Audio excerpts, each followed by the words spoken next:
Magandang umaga po mga kagulay. So pakakainin lang po natin yung ating mga alagang naghihintay sa atin. Ayan, ganyan po sila karami. Mga alaga ko pong Rhode Island. Actually, ang lahi po niyan, Rhode Island, may mix na Black Australorp at saka yung Decalb Brown at Saso. Kaya puro mga laying eggs. Kaya ito, yung mga parang white na yan, may lahi ng Decalb Brown yan.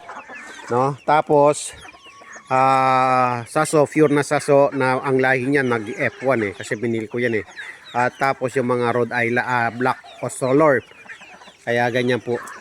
Kaya ganyan ang nagiging matching nila kasi lalong lalo na yung pinakatatsaw po niyan, half Black Australorp at saka Black Rhode Island ang alaying chicken. At saka ito, yan, pure Rhode Island po yan. So yan po sila. Dito bus, kain na muna rito. Pinapupunta ko lang sila rito kasi mga kagulay, yung mga alaga ko ron kumakain. Pag hindi ko sila pinapunta rito, yung mga matatanda ron, ay naku, ang hirap pagbawalan. Ayan, ganyan po sila karami. Gutom na kayo? Gutom na yung mga chicken ko? Gutom na? Kaya yung isang kaban po sa kanila, 9 days lang po, isang kaban pigs. Ganyan po sila gutom na lahat? Sino pa yung hindi gutom? Sino pa yung busog? Palagay ko, gutom lahat ito. No? Ang binibigay ko po dyan, 4 na tabong feeds. Ganyan po sila, 4 na tabo. Bagamat nakakakain po sila ng insekto dyan, nakakakain po sila ng damo.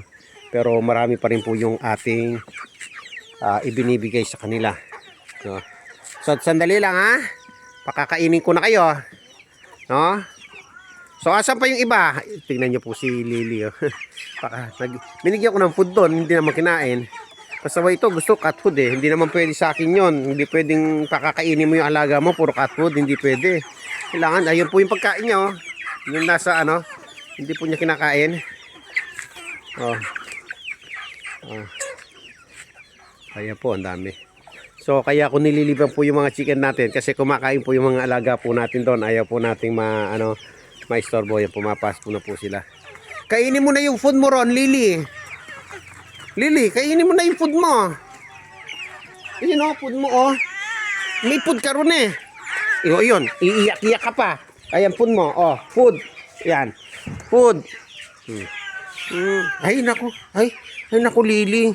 Akala ko din pa makita. Ayan, kinain na po. Tapos, bibigyan ko pa rin pa ng cat food. Pero ano po kasi yun, pure, more on hilimay talaga yun. Yung pinakain ko po. Konting kanin lang. Ayan. Ready na? Ready? Sandali. Kukuha na ng food si Daddy. Kukuha na ng food para sa inyo si Daddy, Kukuha lang ng food si Daddy. Kukunin ko yung lalagyan dito. Tingnan ko yung lalagyan dito. Kaya pa. Yung bahay po ng mga alaga natin marumi. Dahil hindi sila nag-i-stay. Hindi sila nag-i-stay dito. Ang ginagawa ko mga kagulay, binibigay ko muna bilang sa mga alaga natin kasi sa sobrang init po. Sa sobrang init. Hirap po yung mga alaga po natin sa init ng panahon. Kaya gusto ko muna sila.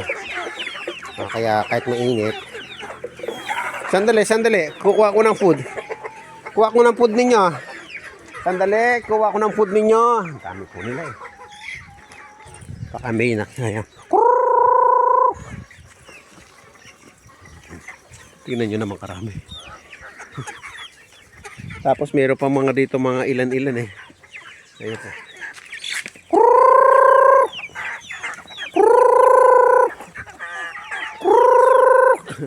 Sasabihin nyo ba mga kagulay sa school ito? Ito ba? So bibihira na po kasi nag-aalaga niyan sa school. Pero ang kagandahan po yan, yung kasi mga itlog po niyan, pinapakain po natin sa mga bata. Ngayon, yung mga lalaki, pamimigay din po natin yan sa mga bata. Hindi po tayo makasarili. Lahat ng pakinabang po dyan, wala po tayo. Yung sa atin, trabaho lang, pagpapagod. Yung pakinabang personal, inaalis po natin yon. Sapagkat yung mga bahagi ng itlog na yan, yung kada 10 araw, yung 2 araw pinimimigay ko. Or minsan kapag may bisita, siyempre, pag may bisita, minsan binibigyan po natin kalahating tray, isang tray. Ganun po yung ginagawa po natin. Bagamat napakalaki po ng gastos po natin dyan. Malaki po talaga yung gastos sa pagpapalaki. Ganyan po talaga. Ang gusto mong mag-vlog, gusto mong magsakripisyo, ganun talaga. Hindi pwedeng pakinabang lagi. Hindi pwedeng pakinabang, kailangan may sakripisyo rin.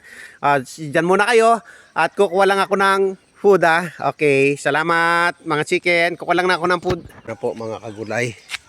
Ayan na po sila. Kumakain na. Bagamat mayroon pang nasa kulungan doon. At ayan, hanggang doon. Kumakain na po sila. Ayan, mga yon. Ayan po sila. Ayan, naubos mo na yung food mo, Lily.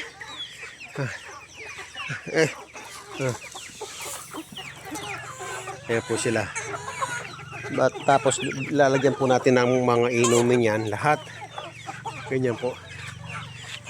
Yung mga iba doon, mga sisiw. Ayan. Pero kukuha rin po tayo ng food. Ayan.